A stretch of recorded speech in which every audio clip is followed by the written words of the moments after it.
नमस्कार दोस्तों, स्वागत है आप सभी का इंदौर में। आधुनिकीकरण के युग में इंदौर देश के विकास में सबसे अग्रणी रहा है। 10 लाख से अधिक की आबादी के साथ इंदौर मध्य प्रदेश की वाणिज्यिक राजधानी है। इंदौर को मध्य प्रदेश का दिल कहा जाता है।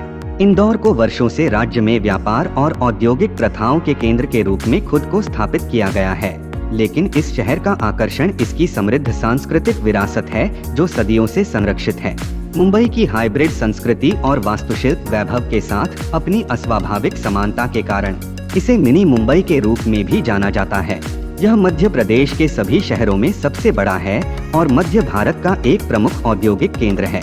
शहर 2 नदियों खान और सरस्वती नदी के संगम का बिंदु है। दोस्तों, इस वीडियो में हम जानेंगे इंदौर कैसे पहुंचा जा सकता है, इंदौर जाने का सही समय और इंदौर के आसपास घूमने की जगहों के बारे में। तो जानते हैं इंदौर कैसे पहुँचे। इंदौर के यात्रा पर आने वाले पर्यटक फ्लाइट, ट्रेन या सड़क मार्ग में से आसानी से इंदौर आ सकते हैं। मुख्य शहर से 7 किलोमीटर दूर देवी अहिल्याबाई होलकर एयरपोर्ट इंदौर का प्रमुख हवाई अड्डा है, जो नियमित घरेलू और इंटरनेशनल फ्लाइट द्वारा भारत के अलग अलग शहरों से जुड़ा हुआ है। इंदौर जंक्शन रेलवे स्टेशन प्रमुख स्टेशन है जो इंदौर को रेल मार्ग के माध्यम से शेष भारत से जोड़ता है। इंदौर के लिए नियमित बस सेवाएं हैं।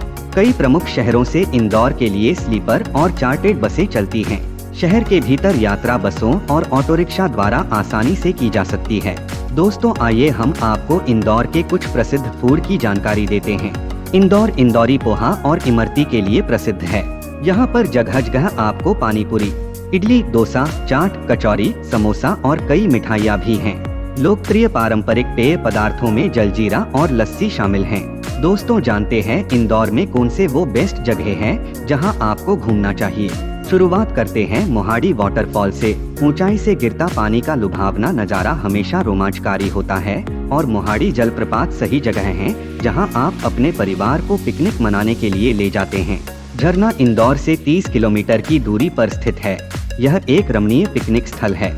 अगली जगह है लाल बाग पैलेस। होलकर वंश के शासकों द्वारा बसाया गया लाल बाग पैलेस भव्य है। महल 28 एकड़ के विशाल क्षेत्र में फैला हुआ है और होलकर राजवंश के शासकों के टेस्ट को दर्शाता है। इसका निर्माण 1886 में तुकोजी राव होलकर के समय के दौरान शुरू हुआ था और 35 साल बाद 1921 में उनके उत्तराधिकारी तुकोजी राव होलकर ने इसे पूरा किया। 1978 तक सत्तारूढ़ होलकर राजवंश के निवास के बाद यह अब एक संग्रहालय है जो दुर्लभ सिक्के संग्रह के अलावा मराठा साम्राज्य और होलकर राजवंश की कुछ अति सुंदर कलाकृतियों को संजोए हुए है। इस महल के अंदरूनी हिस्से में इतालवी संगमरमर के स्तंभों के असंख्य मिश्रण, भव्य झाड़, अमीर फारसी कालीन, बेल्जियम की कांच की खिड़कियां, इतालवी शैली की दीवार चित्र हैं। अगली जगह है राजवाड़ा। राजवाड़ा एक शानदार और ऐतिहासिक महल है जो इंदौर शहर में स्थित है और इसका निर्माण होलकरों ने 200 साल से भी पहले किया था। यह क्षत्रियों के पास स्थित एक 7 मंजिला संरचना है और शाही भव्यता और वास्तु कौशल का उत्कृष्ट उदाहरण है। कजोरी बाजार की भीड़भाड़ वाली सड़कों के बीच बसे और शहर के मुख्य चौक के सामने राजवाड़ा महल में एक सुंदर बगीचा है जिसमें रानी अहिल्याबाई की मूर्ति, एक कृत्रिम झरना और कुछ खूबसूरत फव्वारे हैं। महल इंदौर में सबसे प्रसिद्ध पर्यटन स्थलों और सबसे पुरानी संरचनाओं में से एक है। अगली जगह है छप्पन दुकान। छप्पन दुकान इंदौर के सबसे अच्छे स्ट्रीट फूड हब में से एक है जो विशेष चाट, इडली और डोसा सर्व करता है। छप्पन दुकान का शाब्दिक अर्थ है 56 दुकानें। जिस समय यह स्थापित किया गया था उस समय यहाँ 56 अलग अलग दुकानें शुरू की गई थीं, जिनमें सभी खाद्य सामग्री बेची जाती थी। शाम को यहाँ फास्ट फूड से लेकर हर तरह के स्नैक को पसंद करने वालों की भीड़ जमा हो जाती है। अगर आप इंदौर जाएं तो किसी रेस्टोरेंट के बजाय 56 दुकानों पर अलग अलग डिशेस का स्वाद लें। अगली जगह है कांच मंदिर। पूरी तरह से कांच से निर्मित यह जैन मंदिर जैन धर्म के विभिन्न पहलुओं को दर्शाते हुए कांच के पैनलों पर उत्कृष्ट कलाकृति प्रदर्शित करता है।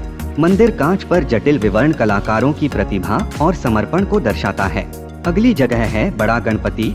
श्री दाधीच द्वारा वर्ष 1875 में स्थापित बड़ा गणपति मंदिर का निर्माण होलकर राजवंश द्वारा किया गया था। इस मंदिर का नाम भगवान गणेश की मूर्ति के आकार के कारण पड़ा है। गणपति मुकुट से लेकर पैर तक लगभग 25 फीट ऊंचे हैं और यह दुनिया में भगवान की सबसे बड़ी मूर्तियों में से एक है। मूर्ति देश के प्रमुख तीर्थ स्थानों से चूना पत्थर, गुड़, ईंटों और पवित्र मिट्टी और पानी के मिश्रण से बनी है।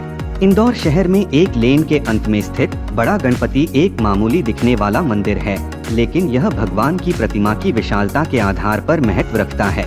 अगली जगह है अन्नपूर्णा मंदिर। अन्नपूर्णा मंदिर तीर्थयात्राओं के लिए एक जगह होने के अलावा पर्यटकों के आकर्षण का केंद्र भी है। देवी अन्नपूर्णा को समर्पित भोजन के देवता मंदिर में शिवन, हनुमान और काल भैरव के मंदिर भी हैं। मंदिर का प्रवेश द्वार हाथियों की 4 आदमकद मूर्तियों से सुशोभित है। मंदिर का स्थापत्य वैभव इसे पर्यटकों के बीच आकर्षण का केंद्र बनाता है। अगली जगह है पाताल पानी झरना। पाताल पानी जलप्रपात इंदौर का सबसे दर्शनीय फोटो स्टॉप है। मानसून के समय यह झरना थोड़ा जोखिम भरा हो सकता है, लेकिन साल भर घूमने के लिए यह जगह अच्छी है।